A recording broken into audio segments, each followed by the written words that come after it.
Hello बच्चों, let's see this question. Select the incorrect statement. Option A, elements most easily mobilised in plants from one region to another region are phosphorus, sulfur, nitrogen and potassium. Option B, transport of molecules in phloem can be bidirectional. Option C, movement of minerals in xylem is unidirectional. Or option D, unloading of sucrose at sink does not involve the utilization of ATP. तो सबसे पहले हम इस question के की concept को देखते हैं. तो यहाँ पर जो इनका की कंसेप्ट है that is transport in plants.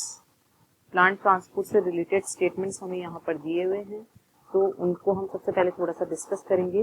तो सबसे पहले अगर हम प्लांट्स में ट्रांसपोर्ट की बात करें तो हमें सबसे पहले प्लांट के वेस्कुलर टिश्यूज को देखना होगा.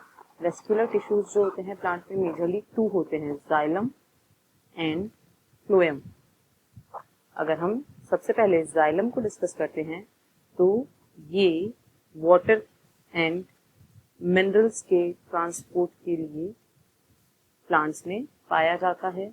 और यहाँ पर जो ट्रांसपोर्ट का डायरेक्शन होता है वो कैसा होता है, यूनिडायरेक्शनल. ऐसा इसलिए होता है कि क्योंकि रूट्स जो है वो प्लांट को एब्जॉर्ब करती हैं और ये ऊपर की तरफ इनको प्लांट के दूसरे पार्ट्स को पहुंचाती हैं. तो यहाँ पर जो ट्रांसपोर्ट का डायरेक्शन है दैट इज यूनिडायरेक्शनल. अब अगर हम फ्लोएम की बात करते हैं तो फ्लोएम जो है ये रिस्पॉन्सिबल होता है फूड के ट्रांसपोर्ट के लिए.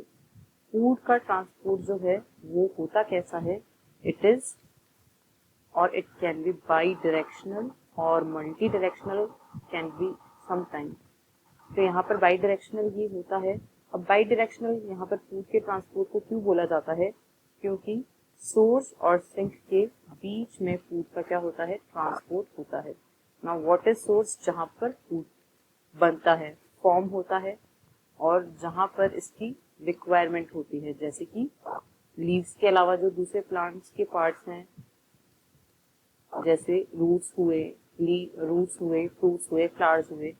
अब जो सोर्स होता है वहां पर क्या होता है, वहां से सोर्स से फ्लोएम के अंदर फूड की लोडिंग होती है. सुक्रोज की फॉर्म में फूड को लोड किया जाता है और जो सिंक होता है वहां पर क्या होता है, अनलोडिंग होती है. क्योंकि वहां पर रिक्वायरमेंट है तो सुक्रोज को वहां पर अनलोड करना पड़ेगा. और जहां तक हम लोडिंग और अनलोडिंग दोनों ही प्रोसेसेस की बात करते हैं तो ये दोनों ही प्रोसेसेस एक्टिव प्रोसेसेस होते हैं और यहाँ पर एटीपी का रिक्वायरमेंट होता है.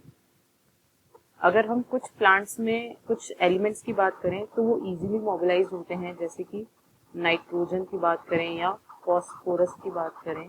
इसके अलावा अगर हम कैल्शियम को देखें तो वो इजीली मोबिलाइज नहीं होता है. नाइट्रोजन, फॉस्फोरस इजीली मोबिलाइज, वहीं सल्फर भी इजीली मोबिलाइज होता है. तो यहाँ पर इनको हम इजीली मोबिलाइज एलिमेंट्स की कैटेगरी में होते हैं. तो अब अगर हम वापस स्टेटमेंट्स को देखें तो स्टेटमेंट ए जो है वो बिल्कुल करेक्ट है. अभी हमने देखा स्टेटमेंट बी बिल्कुल सही है, फ्लोएम में बाई डायरेक्शनल ट्रांसपोर्ट होता है.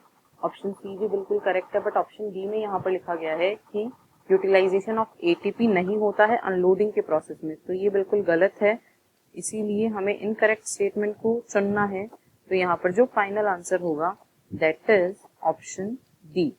Hope you understood it well. Thank you. All the best.